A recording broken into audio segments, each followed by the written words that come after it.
back from the dead.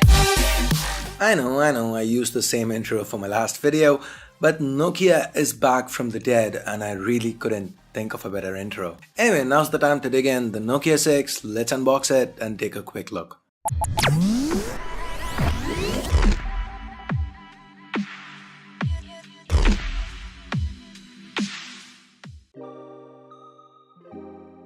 Opening up the box, we've got the Nokia 6 itself. Let's take it out of the protective plastic and set it aside for the time being. We then have the SIM ejector tool, some regular leaflets, earphones, a micro USB cable, no Type-C here, and then there's a travel adapter. So that's it for what's in the box. Let's now quickly get back to the Nokia 6 itself. But before we do, here's a quick snippet from my first boot video. Hearing that for the first time brought back memories. By the way, the Nokia 3650 was my first phone. What was yours? Let me know in the comments below. The Nokia 6 features a unibody metal design. We've got 2.5D glass to the front and a matte finish to the back. This is Series 6000 aluminium here. With its chamfered edges, the Nokia 6 screams premium. Feels nice on hand too. Quite sleek, 8.5mm thick and weighing in at around 170 grams. Let's now take a closer look at what's where. To the front, on top, we've got the notification LEDs, sensors, a earpiece that doubles as a speaker, an 8-megapixel camera, and the Nokia branding. That's followed by a 5.5-inch Full HD IPS LCD display, meaning a pixel density of around 400 pixels per inch. That's quite sharp for the segment. We've then got back and recent app capacitive keys that are backlit.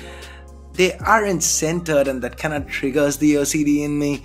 Anyway, the home key is not backlit, but this is a capacitive key that doubles as a fingerprint scanner. Initial impressions feels quite quick and responsive.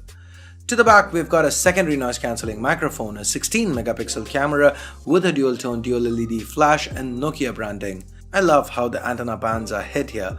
Kinda iPhone-esque, but with the same color tone, so nice. The 3.5mm headphone jacks present up top, volume rockers to the right, primary microphone, micro USB port and the speakers reside at the bottom. To the left, we've got a hybrid tray, meaning you can add either 2 SIM cards or a SIM and a micro SD card. While the Nokia 6 feels very premium, the chip inside's anything but. This phone's powered by the entry-level Snapdragon 430 chip.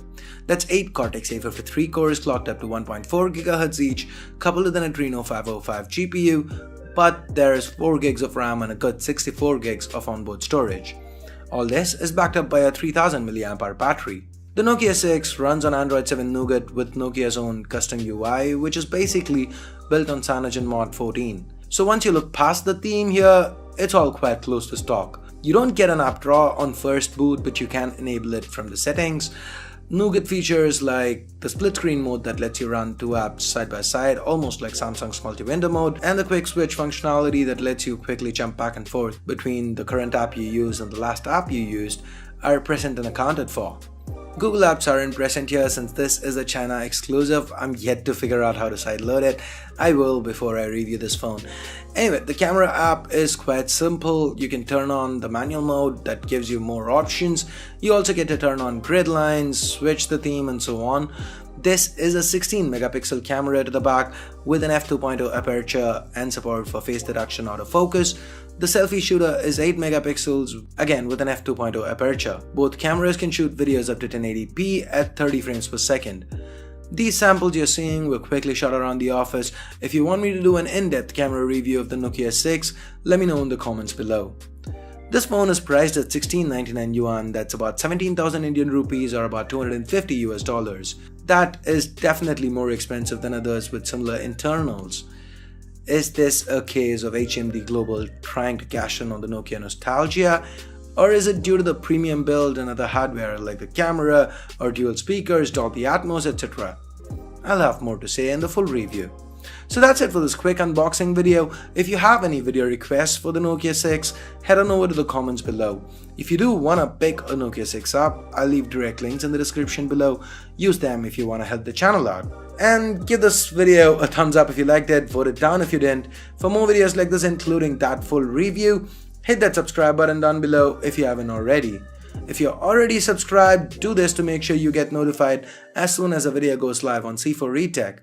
And now that we're done with all this, you can click the video that just popped up and continue watching more C4E Tech content. Thanks a lot for watching. Till next time, this is Ash here from C4E Tech signing off. You guys have a great day. Bye bye now.